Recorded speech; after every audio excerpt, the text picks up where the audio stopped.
Page 1। भारतीय समाजवाद। भारतीय समाजवाद लोकतांत्रिक समाजवाद है जिसमें गांधीवाद और मार्क्सवाद का मिश्रण देखने को मिलता है। भारतीय समाजवाद में समानता हिंसा, वर्ग संघर्ष और क्रांति के माध्यम से स्थापित न करके लोकतांत्रिक माध्यमों जैसे चुनाव से स्थापित की जाती है। अतः भारतीय समाजवाद में मार्क्सवाद की तरह हिंसा क्रांति का पालन नहीं किया जाता। इंदिरा गांधी के अनुसार भारतीय समाजवाद अपने प्रकार का समाजवाद है जिसमें निजी और सार्वजनिक दोनों प्रकार की संपत्ति का सह अस्तित्व देखने को मिलता है। भारत के संविधान की प्रस्तावना में समाजवाद शब्द 42वें संविधान संशोधन 1976 से जोड़ा गया था, लेकिन समाजवादी विचारधारा के तत्व, नीति निर्देशक तत्व, डीपीएसपी तथा सामाजिक न्याय, आर्थिक न्याय जैसी संकल्पना में पहले से ही विद्यमान थे। पेज 2। भारतीय समाजवाद की विशेषताएं। ट्रस्टीशिप पर आधारित, सामाजिक कल्याण, अवसरों की समानता पर बल, कल्याणोन्मुख बाजार अर्थव्यवस्था, धन का संकेंद्रण नहीं, भौतिक संसाधनों का उचित वितरण। सर्वोच्च न्यायालय के अनुसार भारतीय समाजवाद या समाजवाद का न्यायिक दृष्टिकोण।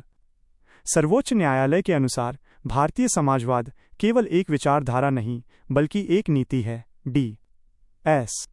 नकारा मामला 1983। भारतीय समाजवाद के सर्वोच्च न्यायालय के अनुसार निम्नलिखित उद्देश्य हैं। 1. धन का संकेंद्रण नहीं। 2. समाज में समानता स्थापित करना। 3. वंचित और शोषित वर्ग का कल्याण करना। बलराम सिंह बनाम भारत संघ मामले में सर्वोच्च न्यायालय ने यह माना कि भारतीय समाजवाद उदारीकरण का विरोधी नहीं है, यह भारतीय समाज में सभी को समान अवसर प्रदान करता है। पेज 3। भारतीय समाजवाद एक कठोर विचार नहीं है बल्कि ये समय की मांग के अनुसार खुद को ढालने वाला व्यावहारिक दर्शन है। भारतीय समाजवाद के उद्देश्य: गरीब कल्याण, समानता स्थापित करना, भौतिक संसाधनों का उचित वितरण, सभी को समान अवसर, शोषित और वंचित समुदाय का कल्याण। नई आर्थिक नीति के बाद भारत में समाजवाद। भारत में वर्ष 1991 में आर्थिक सुधार किए गए जिसके माध्यम से उदारीकरण, निजीकरण और वैश्वीकरण जैसे बदलाव हुए।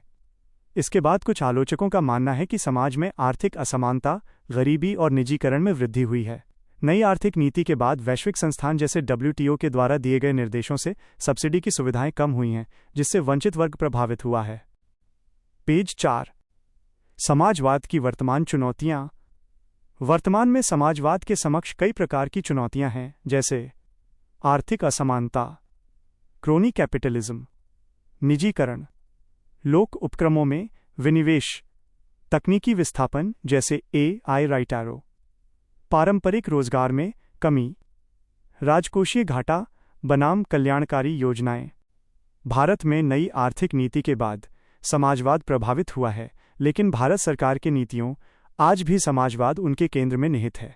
भारत सरकार के द्वारा गरीबों, वंचित और शोषित वर्ग के कल्याण के लिए तमाम प्रकार की योजनाएं चलाई जाती हैं, जैसे प्रधानमंत्री आवास योजना, वृद्धा पेंशन योजना, आयुष्मान भारत योजना, बेरोजगारी भत्ता तथा मनरेगा, उज्ज्वला जैसी अन्य योजनाएं।